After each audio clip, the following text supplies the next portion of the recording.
Episode পাওয়ারটি পডকাস্টের আজকে দ্বিতীয় এপিসোড।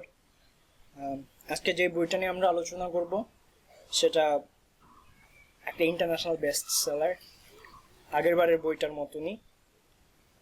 বইটার নাম ইকিগাই, হেক্টর গার্সিয়া এবং ফ্রাস্টেন মিলার্সের লেখা। ইকিগাই নিয়ে খুব সম্ভবত অনেকেই বই লিখেছে।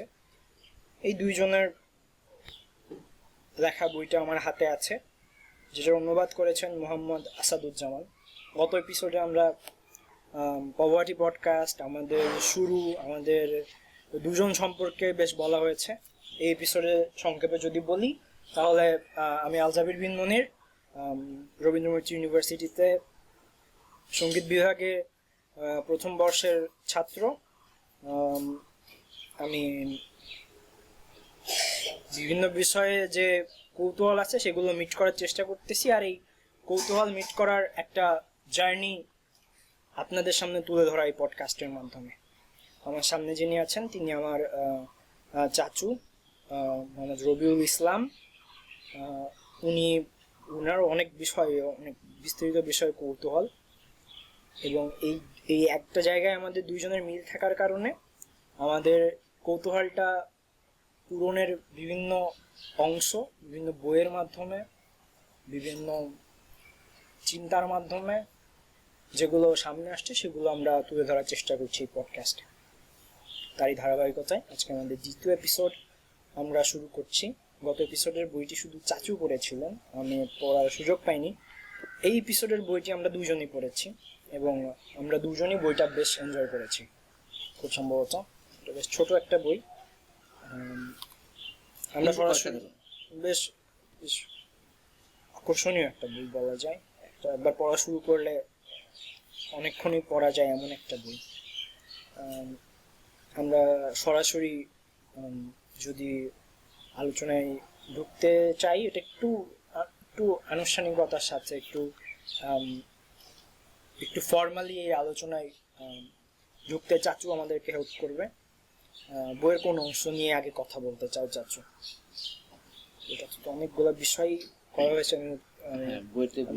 সূচিপত্রটা সরাসরি একবার ছোট করে যদি বলে দিই যে ইকিগাই, এই শব্দটা আসলে কেমন, ইকিগাই দ্বারা কি বোঝানো হয়েছে, তারপরে বার্ধক্য তারুণ্য ধরে রাখার উপায়, দীর্ঘদিন যৌবন ধরে রাখার গোপন কৌশল, লেগো থেরাপি থেকে ইকিগাই, যাই করুন তার প্রবাহ বা ফ্লো স্টেট যেটাকে বলে, ওইটা তৈরি করা, দীর্ঘ জীবন লাভ করার বিভিন্ন মানুষ সম্পর্কে এখানে একটা চ্যাপ্টারে লেখা আছে। জাপানে শতবর্ষীদের শিক্ষা, যারা 100 বছরের বেশি বেঁচে ছিলেন জাপানে, তাদের জীবনে তারা শিক্ষা বলতে কি কি ডেলিভার করেছেন।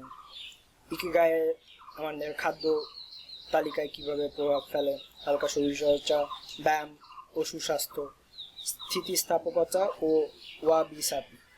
আচ্ছা, এখানে কিন্তু একটা বিষয় যে এখানে যে যৌবন দীর্ঘ বিষয় ধরে রাখা, এখানে বিষয়টা কিন্তু যে আমাদের যে ফিজিক্যাল এখানে মানে ফিজিক্যাল যে রিলেশন সেই বিষয় কিন্তু না।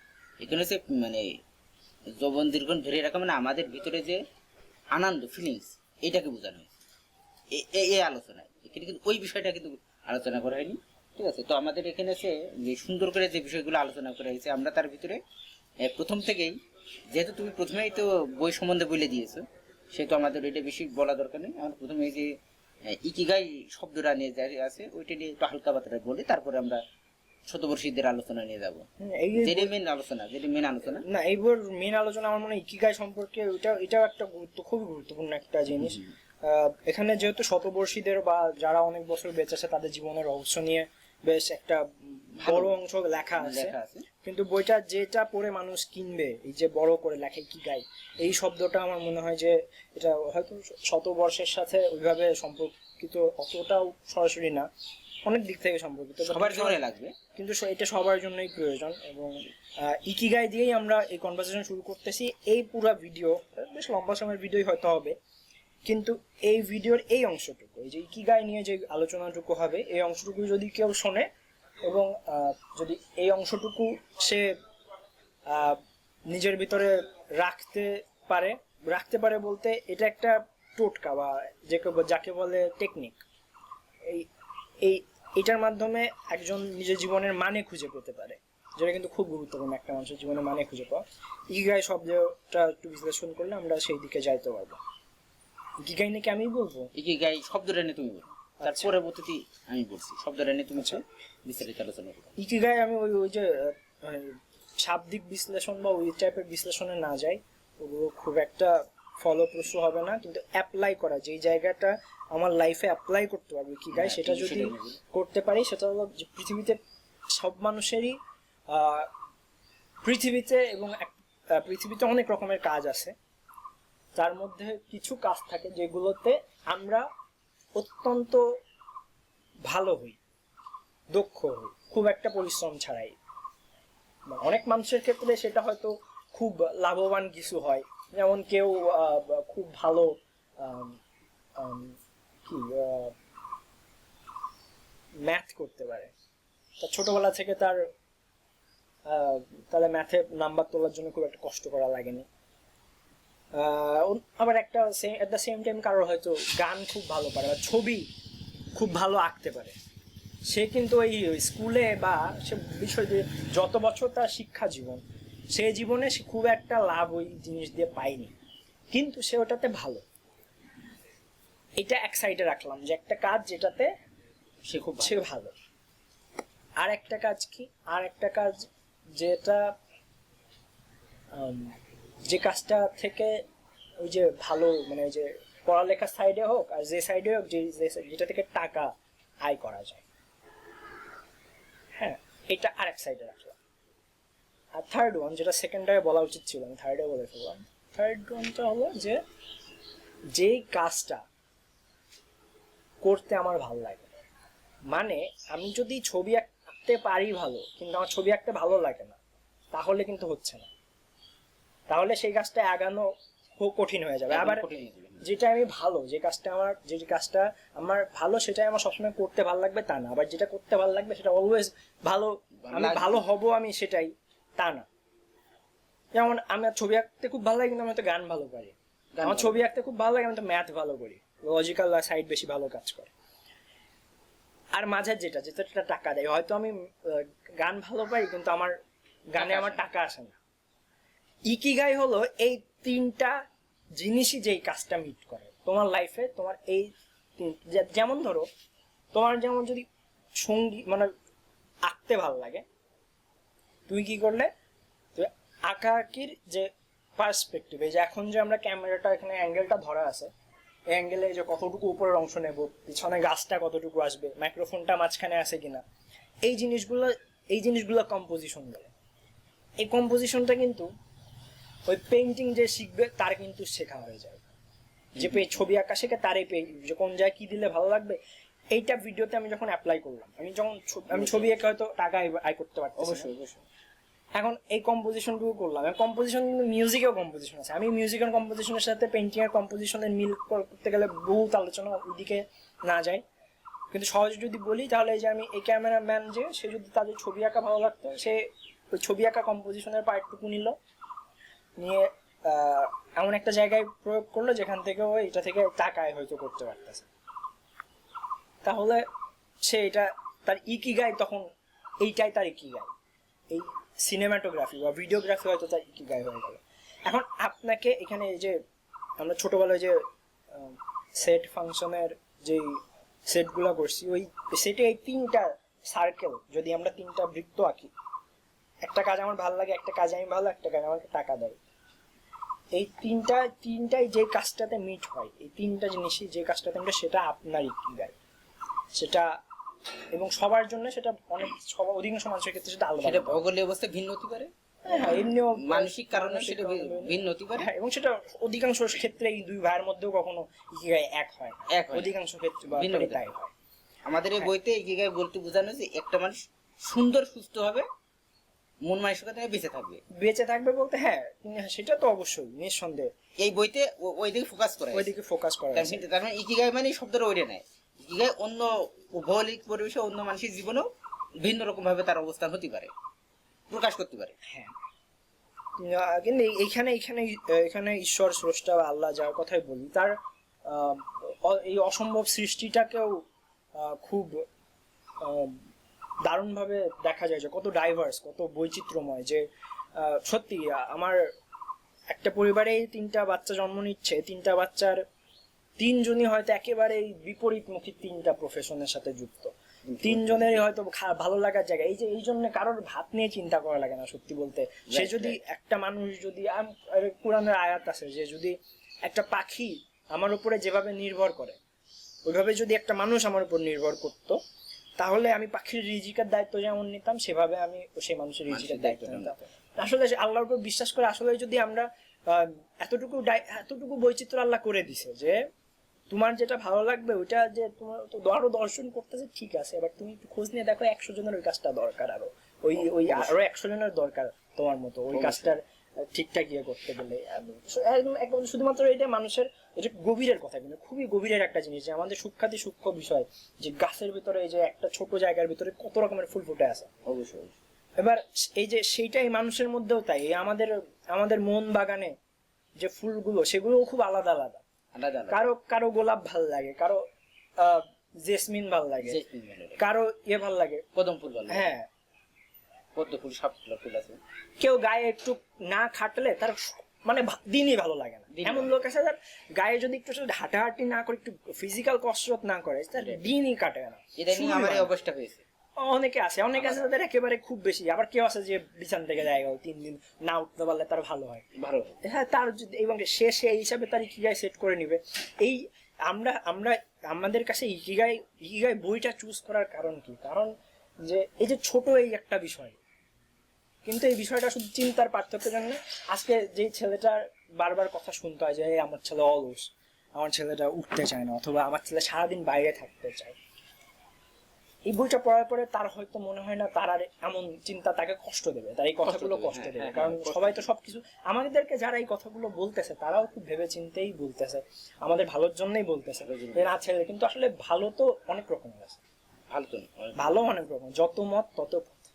আচ্ছা, তো ইকিগাই শব্দ নিয়ে সুন্দর করে আলোচনা হবে। তারপরে যে বিষয় আছে শতবর্ষী, তাই না? তুমি সূচিপত্র এটা একটু এটা কোথায় আমরা দর্শকদের, কারণ বইটা খুব সুন্দর একটা বইটা, ঠিক আছে। বার্ধক্য তারুণ্য ধরে রাখো। এখানে আমি একটু বেশি কথা বলতে চাই, কারণ বার্ধক্যে তোর মানে তারুণ্য ধরে রাখতে চাই, বা এখানে তার নিচে আছে যৌবন শক্তি ধরে রাখতে হবে, তাই না? হ্যাঁ, এই দুটো আমরা আলোচনা একসাথে করি, মানে ছোট করি। মানে এখানে বিষয়টা আসলে মানে ফিজিক্যাল রিলেশনের বিষয়টা এখানে না, ওই বিষয়ে কোনো এখানে ফোকাস করেনি। এখানে বোঝাচ্ছে যে আমাদের সুন্দর মন মানসিকতা, সুন্দর যে আমরা যে একটা পথ চলা, সে বিষয়ে এখানে ফোকাস করা হয়েছে এই বইতে সেই বিষয়ে এখানে বলা হয়েছে। অতএব এখানে ওই ধরনের কোনো আলোচনা করিনি, কারণ আমরা যৌবন শব্দটা এক অর্থে ব্যবহার হয় না, এটা সবাই জানে কম বেশি। এই বিশেষ করে এই ইকিগাই যখন একজন খুঁজে পাবে, সেই ইকিগাই কাজটা যখন করবে, তখন এখানে একটা সরাসরি অনুবাদ করা হয়েছে, তো ওয়ার্ডটা এখানে বলা হয়েছে প্রবাহ। একটা কোথায় দেখলাম প্রবাহ কথা, প্রবাহ কথা এখানে প্রচুর আছে। প্রবাহ কথাটা তুমি একটু বুঝাই বলো। প্রবাহ বলতে যাই করুন তার প্রবাহ তৈরি হয়। প্রবাহ এটার ইংরেজি হলো ফ্লো স্টেট বা ফ্লো স্টেট। তো ফ্লো স্টেটে যেটা হয় যে আমার কাছে যখন যে কাজটা করতেছি সেই কাজটা যখন আমার এক টাইম আমি ভালো, সেটা করতে ভালো লাগে, আবার টাকাও দেয়, আবার চারিদিক থেকে ওটা আমার নিজের লাইফের সবকিছু, অমন কাজ করার টাইমে সেটাকে আর কাজ মনে হয়। অমন কাজ যদি কেউ খুঁজে পায় তখন একটা স্টেট ধরে ফ্লো স্টেট। যেমন জাপানে যে প্রচুর বড় মানে অনেক পুরনো ব্যবসা প্রতিষ্ঠান আছে, যেমন একটা মানে জেনারেশনের পর জেনারেশন, এগুলো আমাদের এখানেও ছিল, আমাদের এই অঞ্চলেও তো নাপিত যারা তারা জেনারেশন পর জেনারেশন নাপিত আছে, তারপরে কিছু জায়গায় আছে, ঠিক আছে। এখন চেঞ্জ হওয়াটা দরকার, কিন্তু একটা আমাদের এই যে অপরিকল্পিত নগরায়ন থেকে শুরু করে মানুষের এই যে নিজের নারীর সাথে সম্পর্ক বিচ্ছিন্ন হয়ে যাওয়া, এইগুলো বেশি হচ্ছে। কারণ কি জানো, আমরা এই ছোটখাটো শিক্ষা মানে না মানে বেস যে শিক্ষাগুলো দরকার, এইগুলো আমাদের নিজেদের ভিতরে ভিত্তিটা ওইটা না নিয়ে আমরা একটু উপরের দালান তৈরি করতে এবং তারপরে ধসেও পড়তেছে মানুষজন। যে তারা যেমন ধরো জাপানে অনেক একটা পুরো জেনারেশনের পর জেনারেশন ওরা সুশি ওই মাছ দিয়ে একটা খাবার তৈরি করে, ওরা জেনারেশন পরে জেনারেশন ওরা ওই খাবারই তৈরি করে, খাবার তৈরি করে। তোমার হচ্ছে ওখানে আমাদের বাংলাদেশের একটু ঢাকার একটা বন্ধু কয়েকটা দোকান আছে, আমরা ইউটিউবে দেখছি না হ্যাঁ ও যাই হোক খাবার 120 বছরের দোকান আছে ঢাকা। হ্যাঁ তো ওর কাছে ওইটাই ওর লাইফের সবকিছু। সবকিছু ওর এই যে আমরা আগেও বলছি কি নিয়াত ঠিক থাকা, তারপরে কত এসে কথা হয়েছে নিয়াত ঠিক থাকা, তারপরে ওটা কি আমরা একটা কথা বলি, আমাদের যে এই আলোচনা যে বিষয়টা যে আমরা যে মানে তারুণ্য ধরে রাখা এই বিষয়ে আমরা হ্যাঁ না সেটা ফ্লো স্টেজের সাথে এটা গুরুত্বপূর্ণ খুব বিষয়। আমি একটা কথা বলি, আমি ছোট একটা একটু কথা বলতেছি, সেটা হচ্ছে যে আমার চোখে দেখা, আমার চোখে দেখা আমাদের বাড়ির পাশেই আলুর মা বুড়ির নাম শুনেছো নাকি? তুমি শোনোনি, তোমার আম্মু শুনেছে। উনি 120 বছরেরও বেশি বেঁচে ছিলেন। উনি 120 বছরেরও বেশি বেঁচে ছিলেন আমাদের চোখে দেখায়। ছোটকালে ওনাকে দেখে আলুর মা বুড়ি পড়তাম, যেহেতু বুড়ি হয়ে গেছে, অনেকে মানুষ তাকে দেখেছে, উনার চোখের সামনে উনি অনেকের মরা দেখেছে। আমরা ওনাকে ছোটকালে ওনাকে খুব কৌতূহল হতাম যে এত বছর বাঁচে কি, কারণ যখনই আমরা তাকে ছোটকালতে দেখেছি তখনই তার বয়সই 100-র উপরে বয়স, পরে গেছে 127 বছর বয়সে সে মারা গেছে। তো আসলে তার এই যে বেঁচে থাকার যে রহস্যটা, তার ক্ষেত্রে বলা হয়েছে যে সে কোনোদিন এই যে মানে ভেজাল খাদ্য দ্রব্য সে খায়নি, এবং সে কম ভাত খেত, এবং তাকে আমরা সবসময় হাসি খুশি দেখেছি, সে সবসময় আশপাশে বেড়াইতো। ঠিক আছে, ইকিগাইও কিন্তু এই বইয়েও কিন্তু এই কথাগুলো এই লেখা কথাটাই আছে, লেখা যারা আছে। বেশি বছর বাঁচছে জাপানের কথা বেশি উল্লেখ করা হয়েছে। সে কোনোদিন মানে একটা অন্য মানুষের প্রতি টাকার লোভটা করিনি। তাহলে এখানে তারুণ্য ধরে রাখা বলতে এই না যে সে আমি এসে আমার জীবনটাকে আমি এসে গা ভাসায় দেবো, আমার সবার সাথে সুসম্পর্ক রেখে আমি নিজেকে সবার সাথে মানিয়ে চলবো, এবং আমি যে আছি বেঁচে আছি এটা সবাই জানবে, মানে আমার আশপাশের বাড়ির লোক বা আমাদের এই প্রতিষ্ঠান জানবে যে এই মানুষটা বেঁচে আছে এবং সে দীর্ঘদিন বেঁচে আছে। বলো। আমাদের এখানে ইকিগাই বিষয়টাতেও কিন্তু ওই ব্যাপারগুলোই বলা হয়েছে, যে এমনও দেখাই আছে সরাসরি যে বাইরে বেরিয়ে যদি সবার সাথে অন্তত একবার হাই হ্যালো করা, কথা বলা, তারপরে খাবারের সম্পর্কে একটা তো চ্যাপ্টারই আছে সেখানে, কম খাবারের ব্যাপারে কম সেগুলো। আর এই যে ফ্লো স্টেটটার যে কথা যেখানে বলতেছিলাম আমি, যখন এই ফ্লো স্টেটে কেউ থাকবে তখন এই যে বলে না মানে স্ট্রেস নিলে বা আমার কিছু একটা ভালো লাগছে না তারপরে করা লাগতেছে, বছর পর বছর করতেছি, সেটা একটা ইফেক্ট কিন্তু মানুষের চেহারায় প্রকাশ পায় যে না যা করতেছে সেটা করে খুশি না, এটা তার মুখ দেখলে বোঝা যায়, তার মুখ তার দেখলে বোঝা যায়। এখন কেউ যদি ফ্লো স্টেটে থাকে, ইকিগাই খুঁজে যদি ফ্লো স্টেটে থাকে, সে 40 বছর আছে, 40 বছরই তো সে মনের উপর যা খুশি তাই করতে পারছে, এর থেকে বড় আর শারীরিক বা মানসিক দিক থেকে শান্তির আর কি হতে পারে। এই জন্য ইকিগাইয়ের ব্যাপারটা সব থেকে বেশি ইম্পর্টেন্ট এই জায়গায়। আর ইকিগাইটা যদি কেউ ধরতে পারে তার কাছে অটোমেটিক বাকি জিনিসগুলো চলে আসবে অটোমেটিক। হ্যাঁ, সে যদি একটু ফ্লো স্টেটে তার যা ভালো লাগে সে যা করতেছে সেটা করে কাটাচ্ছে, এই জিনিসটা যদি সে এমন 40 বছর করে, তার মানে সে 40 বছরের ইচ্ছা মতো যে তার যা ইচ্ছা তাই করছে, যদিও সে কঠোর পরিশ্রমী হয়তো করেছে, কিন্তু তার আর যে 40 বছরে যে তার ইচ্ছা মতো কিছু করতে পারেনি, তার জোর করে করা লাগছে, খেটে করা লাগছে, একটা খাটনি মনে হয়েছে, তার দুজনের মধ্যে পার্থক্য তো থাকবে। অবশ্যই। তুমি দেখো তোমার দাদুর বিষয়টা দেখো, আমরা তোমার আমার পিতা তোমার দাদু, সে কিন্তু জীবনে যেমন কঠোর পরিশ্রম করেছে, জীবনে একটা সময় কঠোর পরিশ্রম করেছে, জীবনে একটা সময় অনেক ঘুমাইছে। এখন দেখো তার সন্তানরা তাকে দেখছে, প্রতিটা সন্তানই তার প্রতি যত্নবান, তার নাতিপুতিরাও তার প্রতি যত্নবান, তার পোতা ছেলে তার এইগুলো তার প্রতি যত্নবান, সে দেখে এখন অনেক সুস্থ আছে। তার মানে আমরা দেখতে পারি চোখের সামনে তার একটা উদাহরণ আছে, সে কিন্তু জীবনে মানে বড় কোনো ধরনের চাপ নেই যে আমার জীবন অনেক কিছু করতে হবে, অনেক টাকা পয়সা করতে হবে, তা না, জীবনে সে বেঁচে থাকার জন্য অনেক কিছু করেছে। সে কিন্তু মানে ধন সম্পদের লোভে কিছু করেনি, সে এখনো সুস্থ আছে, প্রায় 85 বছর বয়স, সে এখনো নর্মাল মানুষের মতন 60 বছর মানুষের মতন হেঁটে ঘুটে বেড়াচ্ছে, এবং সে তার নাতিকে যথেষ্ট শিক্ষা দিতে পারছে, তার জীবনের সাথে এই করে তাদের সাথে মিশতে পারছে, তার দেখতে পাচ্ছে। আমাদের চলন্ত সামনে কিন্তু সে একটা ইকিগাই খুঁজে পাইছে দাদু। হ্যাঁ, দাদুর ব্যাপারে একটু ছোট করে বলি। দাদুর যে সময়টাতে দাদুর বেড়ে ওঠা, নিঃসন্দেহে একটা দেশ তখন মাত্র স্বাধীন হলো, দেশ নতুন করে তৈরি হচ্ছে, সবারই অবস্থা তখন খুব একটা ভালো ছিল না, এতগুলো সন্তানদের বড় করা, সেটা বড় চ্যালেঞ্জিং একটা বিষয় ছিল। ওই টাইমে তার পরিশ্রম নিঃসন্দেহে অনেক করা লাগছে, কিন্তু এখনো যখন আমি দাদুকে দেখি, দাদুর মধ্যে বার্ধক্যের সাপটা যতটা পড়ার কথা অতটা এখনো পড়ে না। এখনো পড়ে। এখনো পড়ে না। এখনো আর পড়ে। দাদুর আমি নিজেই আমি তো আবার বেশি বুঝতাম, আমি খুব বেশি বুঝতাম। আমি দাদুর কাছে গিয়ে একদিন বলছি যে দাদু তখন রিটায়ার করে ফেলছে, অনেক আগে রিটায়ার করছে, তোমার 14 সালের দিকে। 2014 সালে। আমি তখন আরো ইয়াং, আমি তখন একটা ইউটিউবার ছিল আজাদ চাইওয়ালা নামে, কখনো শুনছেন কিনা যায় না। ওই সময় তো ওনার ওই ভিডিও দেখতাম যে কি করে কোটিপতি হতে হয়। তো দাদুর কাছে গিয়ে আমি একদিন বলতেছি যে দাদু তুমি তোমার তো রিটায়ার করে ফেললে, এখন কি করবো, এখন কিছু একটা করো। আমি বলতেছি, ছোট মানুষ আমি বলতেছি দাদুর কাছে যে কিছু একটা করো। মানুষ হলো এই যে টমেটোর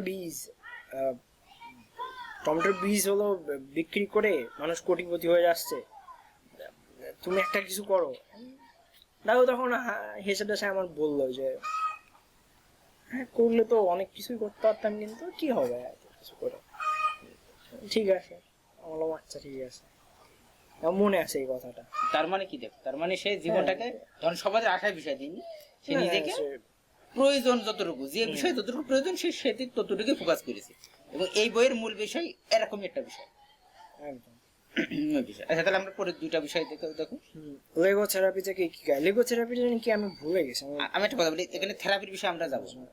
কারণ কি, একটা থেরাপি, ঠিক আছে, এখানে থেরাপির বিষয়ে আমরা যাবো না।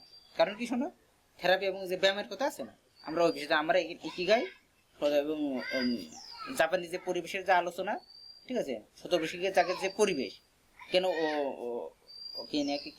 লেগো থেরাপি, ওই যে থেরাপিটা আমার মনে পড়ছে।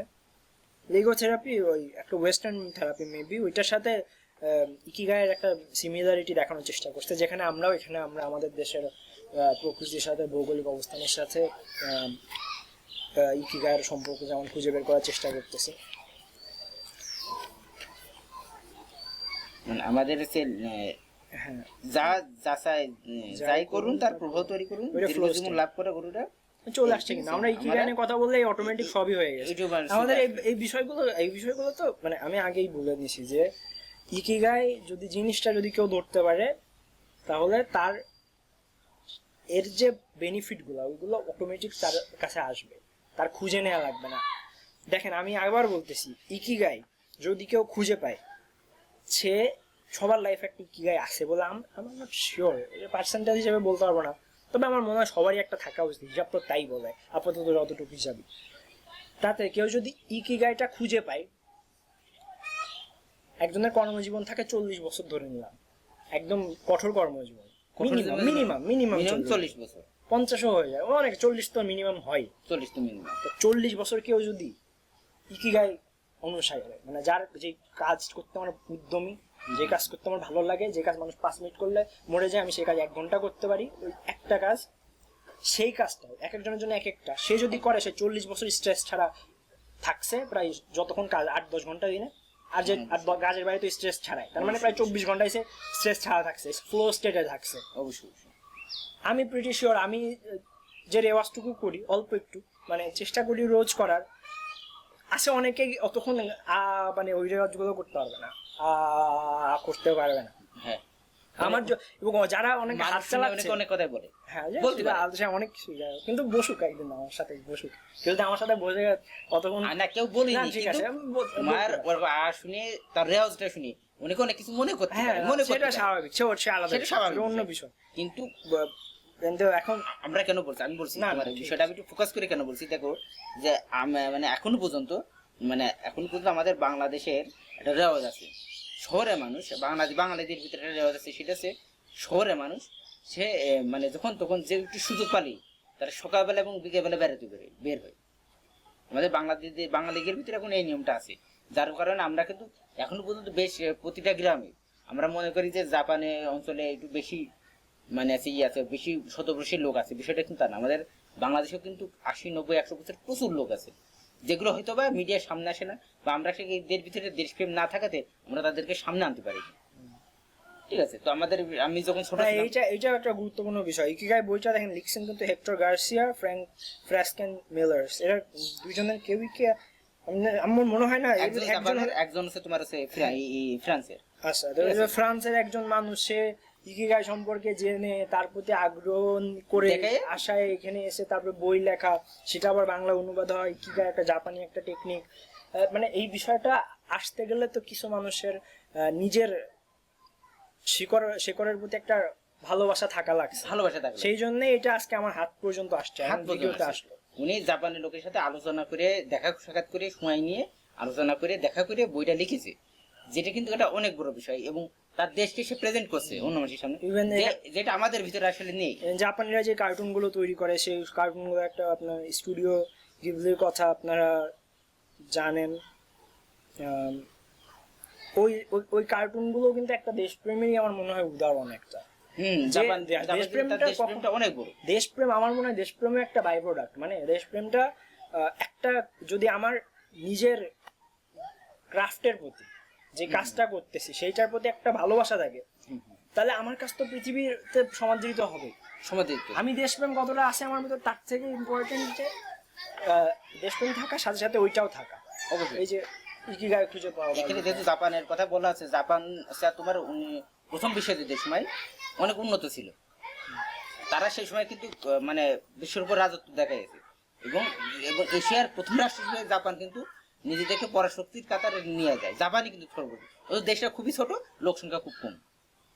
তারপর দেখো কি হয়, তারপরে প্রথম বিশ্বযুদ্ধ যখন তার পরাজয় হইলো, দ্বিতীয় বিশ্বযুদ্ধে আবার তারা আছে আবারও অল্প কয়েক বছর আবারও তারা উপরে উঠলো, উঠে তারা আবারও হচ্ছে কিন্তু পরাজিত নিজেকে পরাশক্তি রূপে নিজেকে করে সবাই উপস্থাপন করে দ্বিতীয় বিশ্বযুদ্ধে পরাজয় হলো।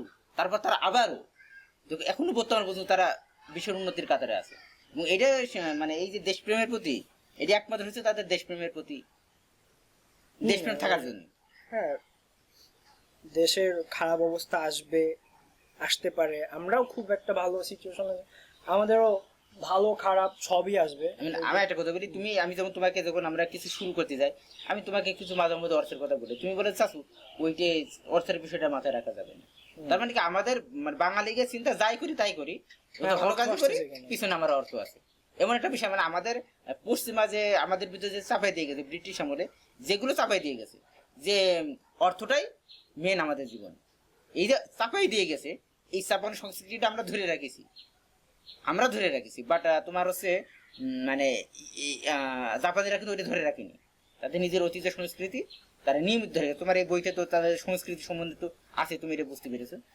সংস্কৃতির এই জায়গাটাই খুব একটা ইম্পর্টেন্ট, আমরা সংস্কৃতির এত কেন করি, সংস্কৃতি ধরে রাখার চেষ্টাও কেন করা হয়, এত কেনই বা হয়, তো পুরোনো জিনিস এই বুঝতে হবে যে আপনি যে বিজ্ঞানের উপর ভিত্তি করে কোনো সিদ্ধান্ত নিচ্ছেন, সেই বিজ্ঞানের বয়স 50 বছর, 60 বছর, 70 বছর আগে কোনো একটা করা, হয়তো কোনো একটা এক্সপেরিমেন্ট থেকে, কোনো একটা রিসার্চ থেকে পাওয়া কোনো একটা অংশর উপর ভিত্তি করে আপনি সিদ্ধান্ত নিচ্ছেন। কিন্তু আপনি যে সংস্কৃতি আপনার যেটা, সেটা হাজার হাজার বছর ধরে মানুষ বেঁচে, আমি এই জন্য দেখি যে চেষ্টা করি, আমি রাতের বেলা গাছ মানে নিতে যাব বাইরে আমার ওই দিন আমার একটা পট কিনে আনছি যে ওর ভিতরে একটা গাছ লাগাবো, তো গাছ আশেপাশ থেকে কোনো একটা গাছ সংগ্রহ করে লাগাবো সিদ্ধান্ত নিলাম। তো আমি ওই রাতের বেলা যাওয়ার টাইমে আমি ভাবলাম দাদির কাছে শুনবো যে রাতের বেলা গাছ তোলা যায় কিনা, এমন কোনো রীতি আছে কিনা।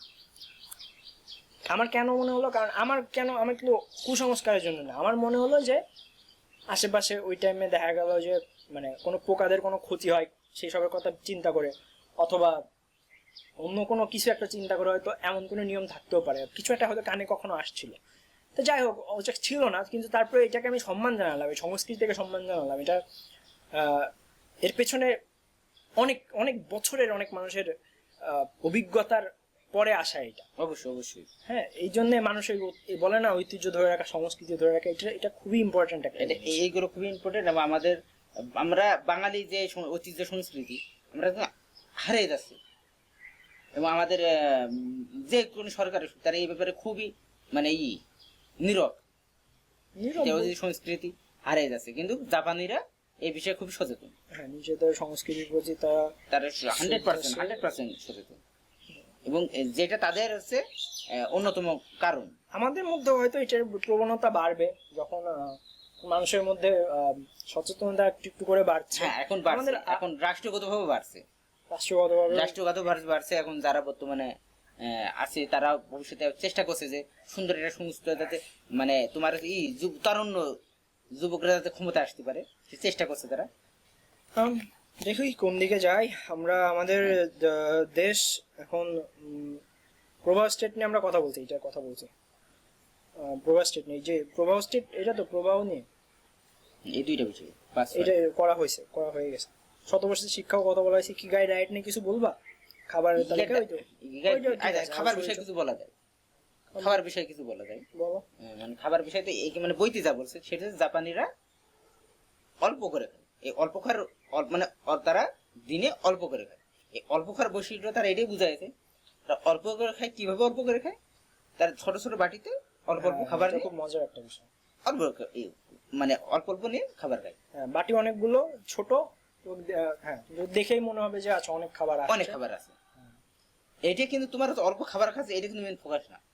ফোকাস হচ্ছে সে তার শরীরটাকে বুঝাচ্ছে যে আমি অনেক খাবার খাচ্ছি, 5টা বাটিতে আমি দেখি 5টা বাটিতে আমি খাচ্ছি।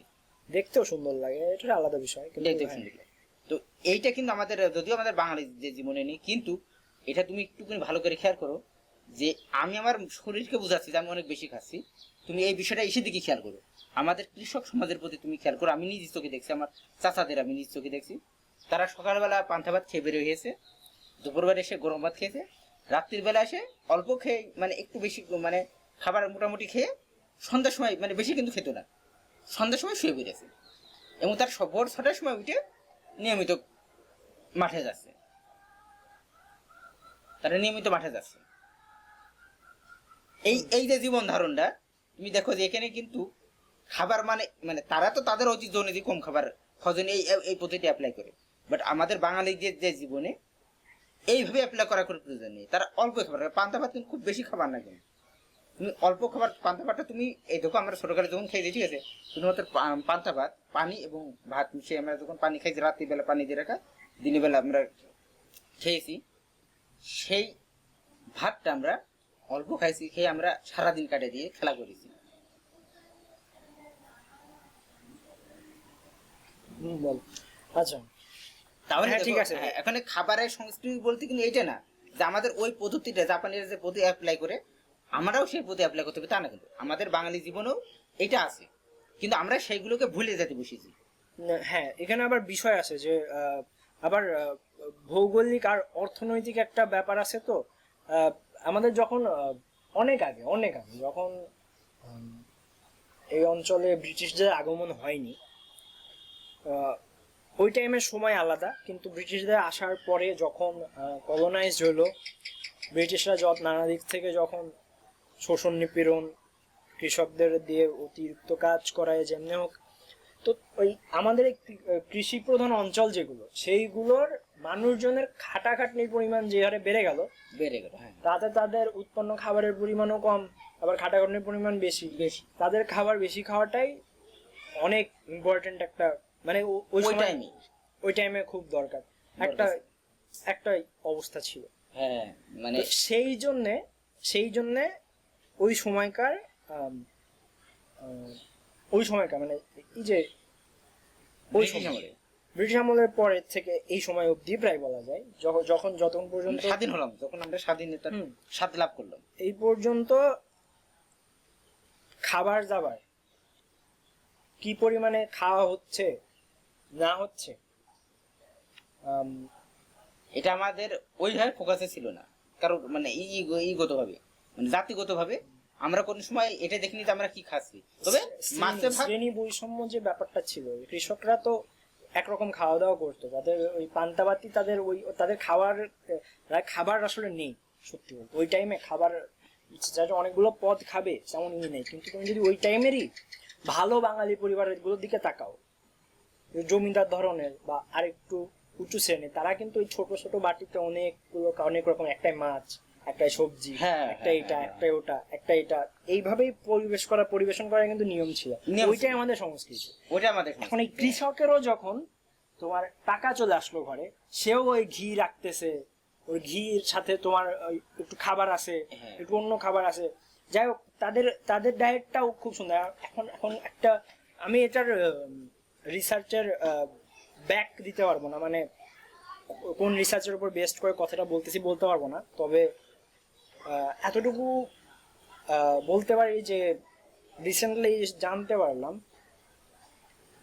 যে একটা মানুষ যে অঞ্চলে জন্মায় তার 50 কিলোমিটার ভেতরে উৎপন্ন খাবার তার জন্য, তার শরীরের জন্য সব থেকে ভালো। সবচেয়ে ভালো।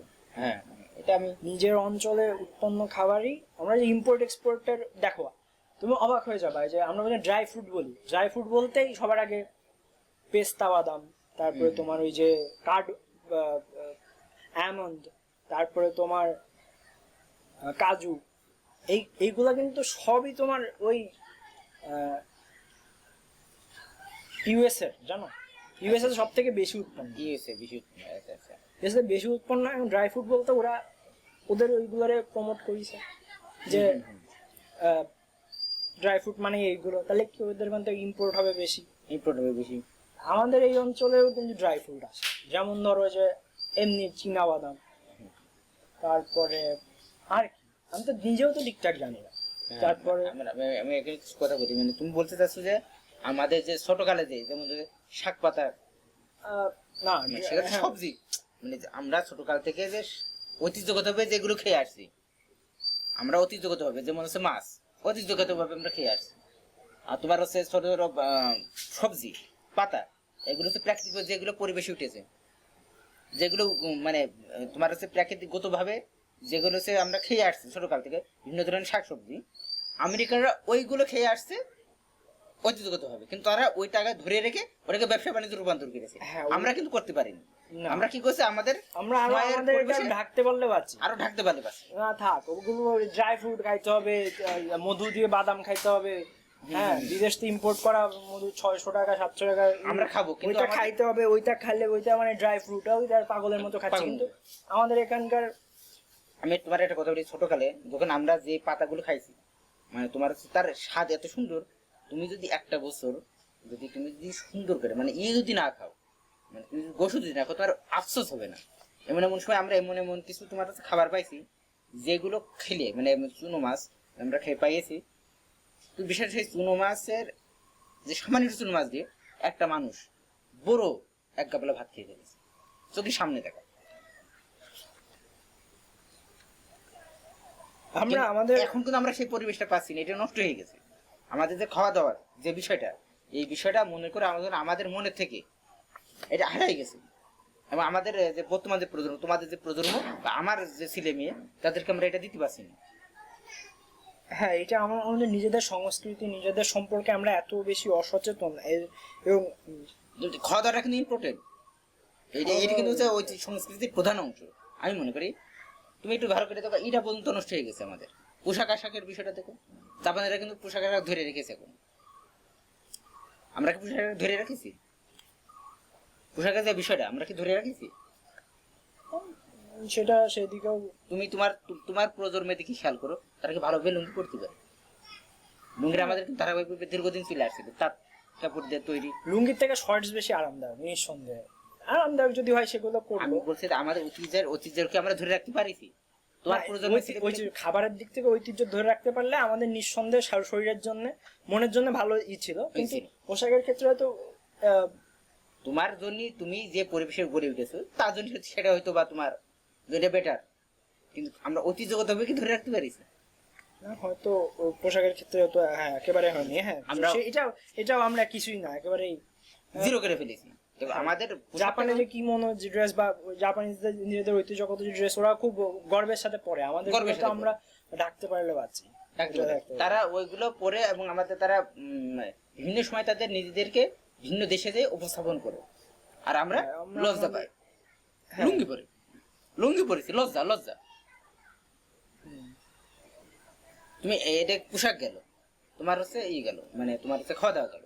তো আর একটা মানুষের আচার আচরণ, আমরা যখন তোমার হচ্ছে ছোটকালে দেখেছি, তখন আমরা আমাদের আমি নিজে বলি না, আমার বয়সী ছেলেপেলে আছে, 10 জনের ভিতরে 9 জন ছেলেপেলে তারা তার বাপ মার উপরে চোখ তুলে কথা বলতে পারি না, আমরা নিজেরা পারি না। এখন তুমি দেখো সেখান থেকে আমরা কত দূর চলে আসছি। এখন 10 জনের ভিতরে 9টা সন্তানই তার বাপ মাকে সেইভাবে কেয়ার করছে না। এটা আমাদের কিন্তু বাঙালিদের আমি একটা কথা বলি, এটা কিন্তু হচ্ছে তোমার যে সন্তানরা যে তার বাবা মাকে সম্মান করবে, এটা কিন্তু বিশ্বের অনেক দেশে কিন্তু নেই, ঐতিহ্যগত ভাবে নেই, যেটা আমাদের বাংলাদেশে ছিল।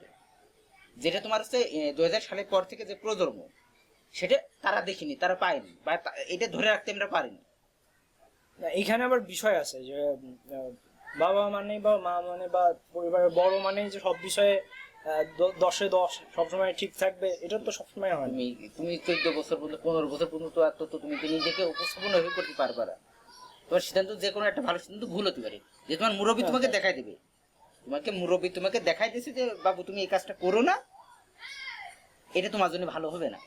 পদ্মে যাচ্ছে আমরা মুরব্বীকে সালাম দিচ্ছি না, কেমন আছে না কথাটা জিজ্ঞাসা করছি না, এটার জন্য তো তোমার তো আর ই লাগবে। কিন্তু আমরা সেই একটা পঞ্চায়েত হচ্ছে, সেই পঞ্চায়েতে আমরা মুরব্বীদের কথা মানবো।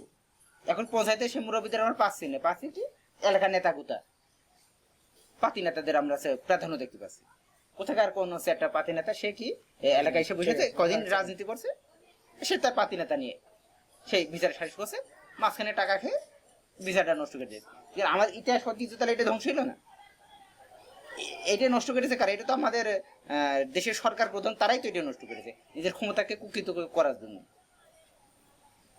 এইভাবে তো মানে আমাদের ধ্বংস করেছে। তাহলে দেখো তুমি দেখো আমাদের যে ঐতিহ্যগতা, আমরা কিন্তু ঐতিহ্যগতা যে মেন যে পয়েন্ট, সেটা জাপানিরা ধরে রেখেছে, সেটা তোমার হচ্ছে এখনো পর্যন্ত তোমার আমেরিকানরা ধরে রেখেছে। ঠিক আছে, যদি আমেরিকানদের ভিতরে এখন অনেক কম দেখা যায় তাদের যে ঐতিহ্য, তারা ওইটা হারাই ফেলছে। ঠিক আছে, ক্রমাগত ভাবে যাই হোক, আমরা নিজেদের আমরা সেগুলো হারাই ফেলি। তুমি দেখো চীন সেটা ধরে রেখেছে, তাদের ঐতিহ্য চীন ধরে রেখেছে। আমাদের 3টে বিষয় তুমি কিন্তু ভালো করে খেয়াল করো, আমি যে 3টে বিষয় উপস্থাপন করলাম, এই 3টে বিষয় কিন্তু একটা অঞ্চলের একটা দেশের ঐতিহ্যের জন্য খুবই ইম্পর্টেন্ট। একটা ইকিগাই তো আসলেই একটা অনেক প্রাচীন একটা বিষয়, একটা প্রাচীন একটা ঐতিহ্যগত বিষয়। আমাদের নিজেদেরও নানা ঐতিহ্যগত বিষয় আছে। আমি চাই এই ভিডিওর এই পর্যায়ে আমরা মনে হয় যথেষ্ট আলোচনা করে ফেলছি এই বইটা সম্পর্কে। এরপরে যে ইকিগাই, ডায়েট, হালকা শরীরচর্চা, এগুলো যেগুলো আছে এগুলো নিয়ে আপাতত ইয়ে না করলে হচ্ছে। এখন শরীরচর্চা নিয়ে আমাদের শরীরচর্চা আমরা বেশি কথা বলিনি, এখন শরীরচর্চার বিভিন্ন ব্যায়াম সম্পর্কে বলা আছে, আসলে এগুলো বলা আসলে মেন পয়েন্ট না। কারণ আমাদের ইকিগাই সম্পর্কে কথা বলাটা লাইফের পারপাস খুঁজে পাওয়া, লাইফের মানে খুঁজে পাওয়ার সব থেকে বড় যে বিষয়টা মনে হয়েছে, এটা নিয়ে কথা বলাটাই সব থেকে ইম্পর্টেন্ট লাগছে, সেটা নিয়ে আমরা কথা বলছি। আর এই মুহূর্তে যে বিষয়টা নিয়ে কথা হবে, যে ইকিগাই যেমন একটা জাপানিজ একটা মেথড, জাপানিজ একটা টেকনিক, যেটার মাধ্যমে একজন মানুষ নিজের জীবনের মানে খুঁজে পেতে পারে। একজন মানুষ এটা যে ইকিগাই এমন একটা বিষয় যেটা সম্পর্কে, যেটা আমাদের হাতে বই হিসাবে বাংলায় রস্যই কয়রস্যি গয়াকার রস্যই এই বাংলায় প্রিন্ট হয়ে আসা, মানে একটা নিজেদের ঐতিহ্যকে একটা জাতি কতটা ভালোবাসলে একটা অচেনা জাতির হাতেও তাদের বই চলে যেতে পারে।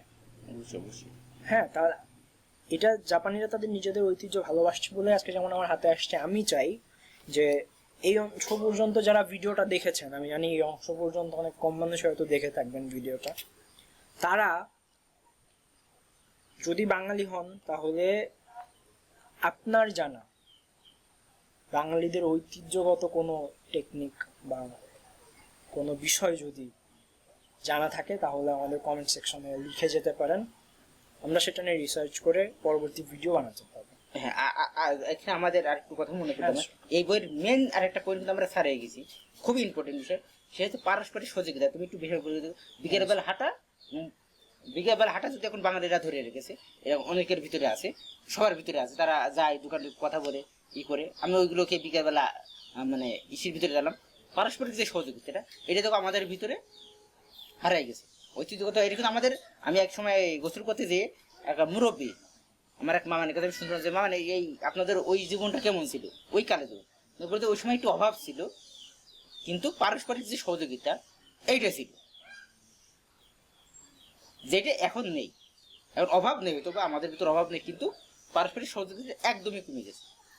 এটা আমাদের বাঙালিদের চিরাচর এই তো, এটা রীতি, কিন্তু সেটা হারাই গেছে নেই। এবং যেটা কিন্তু জাপানিরা যারা শতবর্ষী আছে তাদের জীবনে এটা ইম্পর্টেন্ট হিসেবে এই বইটি দেখানো হয়েছে। এটা আর কি। বিকালে বেরোনো, কথা বলা, মানুষের সাথে সম্পর্ক ভালো রাখা। আসলে আমরা এখন যে ধরনের পরিবেশের সাথে, যে ধরনের পরিবারে বড় হয়েছি, আর পরিবার বলতে পরিবারকেই ভালো রাখার জন্য যা যা করা লাগে সেগুলো করা, এদিকেই মনোযোগ। এই আশেপাশের মানুষরাও যে পরিবারের অংশ, এইগুলা আমাদের ভেতর থেকে হারাই গেছে, হারাই গেছে, অলরেডি হারাই গেছে। এবং এটা হয়তো এক সময় হয়তো ফিরে আসবে, তবে সেটার জন্য হয়তো একটু আমাদেরই পরিশ্রম করা লাগবে, আমাদেরই হয়তো এই বিষয়গুলো আমরা যদি এখন একটু দেখি যে আসলে যারা আসলে আমাদের কাছে ইম্পর্টেন্ট আসলে কি। হ্যাঁ, আমাদের কাছে ইম্পর্টেন্ট কি, দিন শেষে ইম্পর্টেন্ট কি? একটা বাড়ি তো বাইরে অনেক কিছু হয়ে গেল, অনেক সাকসেস চলে আসলো, কিন্তু বাড়ি ফিরে যদি কোমরে ব্যথা থাকে, মন খারাপ থাকে, ঠিকমতো খাবার খাইতে না পারি, তাহলে তো ওই সাকসেসের আর কোনো মেন। তার বাসার পরিবারের মানুষের সাথে যদি খারাপ সম্পর্ক থাকে, খারাপ সময় থেকে প্রতিবেশীর সাথে যদি সম্পর্ক খারাপ থাকে, তাহলে তো ওইগুলো আর ম্যাটারই করে না। আমাদের এখন 90% 95% যদি আমি ওই বাইরের সবকিছু ঠিক করার জন্য দিয়ে দিই, আর 5 ভাগ সব মিলায়ও যদি না হয়, তাহলে তো সমস্যা। কারণ এই আপনারা 100 বছর যারা বেঁচে আছে তাদের দিকে যদি তাকান, যাদের সম্পর্কে এখানে পড়ছি সরাসরি, যে তারা সবাই নিজের যে কাজ করতেছে ওই কাজটাকেই আপন্ত করে নিয়েছে, পাশাপাশি তারা কিন্তু এই খাবার দাবার, তারপরে এই বিষয়গুলোকেও খুব ইম্পর্টেন্স দিয়েছে। এখন আমাদের এখন নিজেদেরকে কোয়েশ্চেন করতে হবে, আসলে অনেক কিছুই তো জানা সম্ভব, অনেক কিছুই করা সম্ভব, কিন্তু নিজেদেরকে প্রশ্ন করা দরকার যে ইম্পর্টেন্ট আসলে কি আমাদের কাছে। হ্যাঁ, এই যে তুমি একটা প্রশ্ন করলে ইম্পর্টেন্টটা কি, এই বইতে আর একটা দুইটা বিষয় আছে খুব ইম্পর্টেন্ট ভাবে উপস্থাপন করা হয়েছে। তোমার যদি টেনশন থাকে, অতিরিক্ত টেনশন, এটা আমাদেরকে জীবনকে ব্যাহত করে। আবার তোমার হালকা যদি চাপ না থাকে, সেটাও আবার আমাদের শরীরের জন্য খারাপ। এটা তুমি হয়তো পড়েছো। হ্যাঁ, স্ট্রেস থাকা লাগবে, আমাদের ছোট ছোট ছোট চাপ থাকা লাগবে, এটা আমাদের শরীরের জন্য ভালো। কিন্তু তোমাকে যদি বড় চাপে যদি তুমি পড়ে যাও, তাহলে আবার হচ্ছে শরীরে। তাহলে এই আমরা কিন্তু এখন এমন ভাবে এটা গড়ে উঠছি, আমরা নিজেরাই নিজেদেরকে বড় চাপের ভিতরে ফেলাই দিচ্ছি, এবং আমরা ছোট ছোট চাপগুলোকে আমরা এটাকে মানে করে নিছি, হালকা ভাবে নিচ্ছি, বা ওইটাকে ফেলাই দিচ্ছি। বড় চাপটাকে আগে নিয়ে নিচ্ছি, আর ছোট চাপটাকে ফেলাই দিচ্ছি, আর বড় চাপটাকে ধরে নিয়ে আমরা আছে নিজেদেরকে মানে বড় চাপের ভিতরে, এবং এটাকে অনেক আপন করি না আমরা, রাস্তা পরে তার ফাঁদে পরে আমরা নিজেদের জীবনটাকে গুলাই ফেলছি। মানে একটা আমাদের যে প্রজন্ম যে একটা সুন্দরভাবে গড়ে উঠবে, তারা সুন্দরভাবে একটা মন মানসিকতা নিয়ে গড়ে উঠবে, এই সুযোগটাই মানে সে পাচ্ছে না। এটা হজাবরের দিকে আমাদের সমাজটা চলে গেছে। ঠিক আছে, আমরা এই করতে পারি মনে করতে শেষে। হ্যাঁ, আমরা ইকিগাই সম্পর্কে এখানে ইতি টানছি। আমাদের আমি আবার মনে করিয়ে দিচ্ছি, যারা এই পর্যন্ত ভিডিওটা দেখেছেন তারা কমেন্ট বক্সে জানিয়ে যাবেন যে বাংলাদেশের কোন ঐতিহ্যবাহী কোনো টেকনিক যদি আপনার জানা থাকে, আপনার দাদির কাছে শোনা, মায়ের কাছে শোনা, আমরা কি কোনো একটা শেয়ার করতে পারি আমাদের জানা কিছু। জানা বলতে আমি তোমাকে এটুকু বলতে পারি যে মানে আমি যেগুলো মানে বেশি বয়স্ক মানুষ দেখেছি, তাদেরকে একটা নর্মাল জিনিস, সেটা যে তারা হচ্ছে মানুষকে ডেকে ডেকে এনে নিজের সাথে কথা বলে। সেটা বয়স, সেটা আবার ওই বার্ধক্যের কারণে যে একাকিত্ব তৈরি হয় সেটার জন্য বেশি বয়স বলতে তো বার্ধক্যের কারণে যে একাকিত্ব তৈরি হয় সেটার জন্যও হতে পারে। কিন্তু হ্যাঁ, যাই হোক, অধিকাংশ তার মানে চাচুর অবজারভেশন থেকে চাচু যে দেখছে যে যারা অনেক বছর পর্যন্ত বাচ্চা, অধিকাংশ মানুষই মিশুকে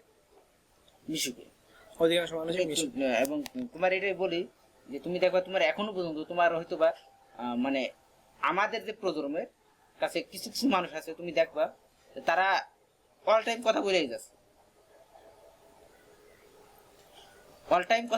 কেন কথা বলে যাচ্ছে? তার ব্রেন শার্প আছে, কোন চিন্তা নেই, সে নিজেকে উপস্থাপন করতে পারছে অন্য সময়। এটা যদিও বাতাস হিসেবে আমাদের অঞ্চলে ধরা হয়, কিন্তু একটা মানুষ থেকে একটা মানুষ সুশিক্ষিত সুন্দর, সে কিন্তু অন্য মানুষের সাথে কথা বলার টাইমটা পাচ্ছে না, স্পেস পাচ্ছে না। তার মানে সে কি, সে তার নিজস্ব পজিশনে ঠিক আছে, সামাজিকভাবে সে স্বীকৃত না। একজন মানুষের সামাজিকভাবে স্বীকৃত না, কিন্তু সে নিজেকে সব জায়গায় সে ধরে রেখেছে। ওকে, আমাদের এগুলো তো ইকিগাই ছোট ছোট বিষয়। হ্যাঁ, এগুলো ছোট ছোট বিষয় যেগুলো আমরা আজকে যে বিষয়গুলো নিয়ে আলোচনা করলাম তা মোটামুটি বইয়ের কিছু অংশ হয়তো কভার করে। আনছি হ্যাঁ, মেন প্রধান প্রধান বিষয়গুলো আমরা আনছি। বইয়ের একটা ছোটখাটো নির্যাস এই কনভারসেশন থেকে কিছুটা হয়তো পাওয়া যাবে। আমাদের দুজনের অবজারভেশনের জায়গাগুলো কিছু এখানে আছে। আশা করি আপনাদের কনভারসেশন ভালো লাগছে। আর আমাদের পডকাস্ট জার্নি যেন শুভ হয় সেজন্য আমাদেরকে আপনাদের প্রার্থনার মধ্যে রাখবেন। সবার প্রতি ভালোবাসা আর শুভকামনা জানিয়ে আমাদের কনভারসেশন এখানে শেষ করছি। অসংখ্য ধন্যবাদ আমাদের সাথে থাকার জন্য। আল্লাহ হাফিজ।